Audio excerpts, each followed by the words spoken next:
Franz Anton Mesmer, astrólogo e médico, topou com a hipnose quase por acaso. O experimento de Mesmer era voltado ao uso de magnetismo na cura de doenças. Franz Mesmer fazia com que as pessoas sentassem numa banheira e usava ímãs nessas banheiras. Ele mencionava o magnetismo animal. É muito interessante porque os ímãs voltaram à moda hoje. E médicos vêm usando o eletromagnetismo como tratamento. Primeiro, Mesmer acreditou que os ímãs externavam a força invisível do magnetismo animal. Depois, pensou que a força emanava dele mesmo e abandonou os ímãs. Na verdade, Mesmer só havia redescoberto outra arte ocultista perdida. O primeiro registro de hipnose induzida num papiro que está no Museu Britânico se deu na corte de Quéops, no Egito, mais de 5.000 anos atrás. Posteriormente, videntes do oráculo grego de Delfos se auto-hipnotizavam para prever o futuro. A hipnose, tal como praticada hoje nos Estados Unidos, começa com Franz Mesmer, mas se você olhar mais para trás, toda cultura tem um jeito de entrar em transe. Pode ser usando música, pode ser usando dança, pode ser sentado em meditação. Seu tratamento se tornou popular em 1770 e a fama de Mesmer logo se espalhou quando inúmeros pacientes afirmaram terem se curado através do mesmerismo. Ele podia colocar as pessoas em transe e sugerir a elas coisas que eram boas, como se curarem, como ficarem bem. Ele ficou famoso por isso, o que levou à criação de um comitê de cientistas. Aliás, Benjamin Franklin era um deles. Eles tentavam decidir se algo daquilo era real ou não. Eles disseram, bem, o mesmerismo funciona, mas achamos que funciona por causa da imaginação, não por um princípio operacional. Mesmer foi acusado de charlatanismo por muitos. Mas em 1843, o cirurgião londrino John Ellison começou a usar o que chamou de coma hipnótico para realizar uma cirurgia complexa sem dor. A anestesia ainda não havia sido inventada e a técnica de Ellison resultou em mais de 300 operações bem-sucedidas. Mas a influência de Mesmer teve vida curta. Com a descoberta do éter, a hipnose foi novamente dispensada pela medicina tradicional. Então, em vez de aceitar a ideia de que nossas crenças podem nos ajudar a nos curarmos e nos recuperarmos, eles apenas descartaram a obra de Mesmer. Mas ele havia criado os fundamentos da hipnose moderna, uma prática que hoje é aceita normalmente como uma forma de tratamento pela medicina. A hipnose requer sugestão e imaginação. Nosso corpo não pode distinguir entre experiências reais e imaginadas. Por exemplo, há um estudo recente sobre raiva e doenças cardíacas. Para deixar as pessoas com raiva, os pesquisadores faziam com que elas imaginassem situações que as deixassem com raiva. E quando elas se imaginavam com raiva, seus corpos respondiam como se houvesse um motivo, uma causa para a raiva, e havia uma mudança notável. Mas o mais belo desse experimento é o poder da imaginação. Nossa imaginação pode nos deixar nervosos. Nossa imaginação pode nos deixar alegres ou tranquilos. Se ficamos com raiva ou alegres, é escolha nossa. Todo um campo de medicina alternativa se desenvolveu utilizando técnicas de sugestão para promover a cura. Há mais de 22 estudos realizados com visualizações na cura do câncer. 18 deles mostram conclusivamente que a visualização ajuda a combater o câncer.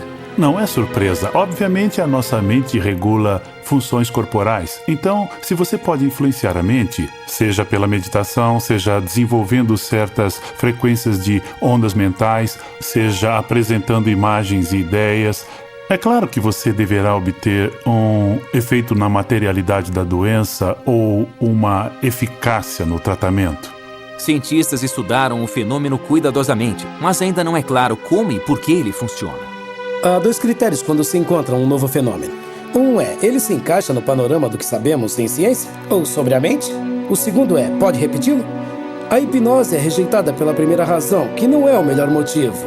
Ou seja, como situá-la no que sabemos sobre mente e cérebro? O que é hipnose? Como você entra na mente de alguém e o faz abanar a mão ou agir como um bobo? Não faz sentido. Rejeite. Mas e o segundo critério, repetibilidade? Você pode repeti-la até em centenas de pessoas. E isso vem nos desafiando há uns 100 anos. Sabemos que é um fenômeno válido, perfeitamente legítimo, mas só não temos uma explicação para ele. Antes de Mesmer, os médicos lutaram por séculos para entender os problemas que eles viam em seus pacientes e que não podiam ser explicados pela ciência médica da época. Esta série conta o que você...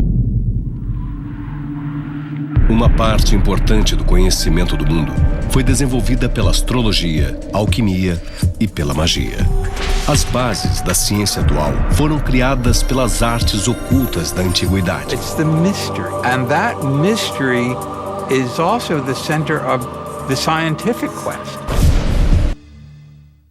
Ataques terroristas. Saw shrapnel flying by us. Assassinatos.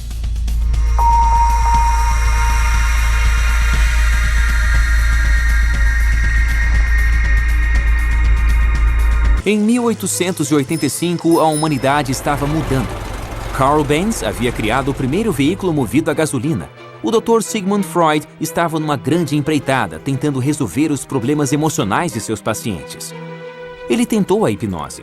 Colocando seus pacientes em transe, ele descobriu que eles se lembravam de traumas do passado. Os físicos haviam desenvolvido uma nova compreensão sobre a energia. Ela não podia ser destruída, apenas transformada. Freud se inspirou nessa descoberta.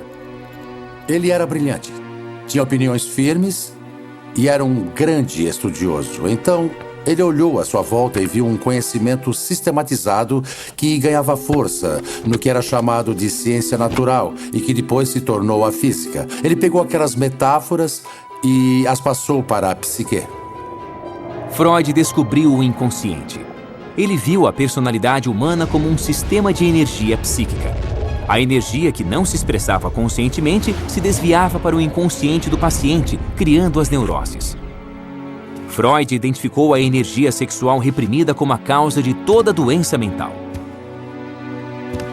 E as ideias dele ainda estão muito em voga. Ainda pensamos em como nossos desejos mais profundos são reprimidos e suplantados por outras motivações.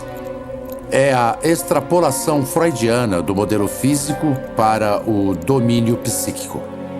Freud inventou a psicanálise como um método para liberar os traumas sexuais enterrados no inconsciente. Era uma nova fronteira no estudo da consciência, e apesar de muito do trabalho de Freud ter sido contestado, sua obra propiciou os fundamentos da psicologia moderna. Conservador, Freud jamais se deixaria identificar como um ocultista, mas um de seus seguidores provaria ser tanto um pioneiro nessa área quanto um praticante de ocultismo. Ele queria saber tudo a respeito de tudo, ele lia de tudo. Ele viajou para a África, viajou para a Índia, ele viajou para a América. Ele era alguém que tinha um apetite voraz pela experiência e por tentar entender a psique em todos os tempos e locais e em todos os cantos do planeta. Carl Jung nasceu 10 anos antes de Freud inventar a psicanálise. Filho de um pastor, Jung conduziu experimentos espiritualistas. Ele se tornou psicólogo para explorar as dimensões da mente, mas por toda a vida nunca perdeu o fascínio pelo oculto. Seu herói, Freud, se tornou tanto seu mentor quanto seu maior rival. Ele não conhecia Freud até 1907. E quando eles se viram, conversaram por 13 horas seguidas. E uma das coisas que vieram à tona foi o ocultismo. Jung havia sido um defensor da teoria sexual de Freud sobre a histeria antes de se conhecerem. Ele a defendeu publicamente, mas não achava que a teoria sexual explicava tudo.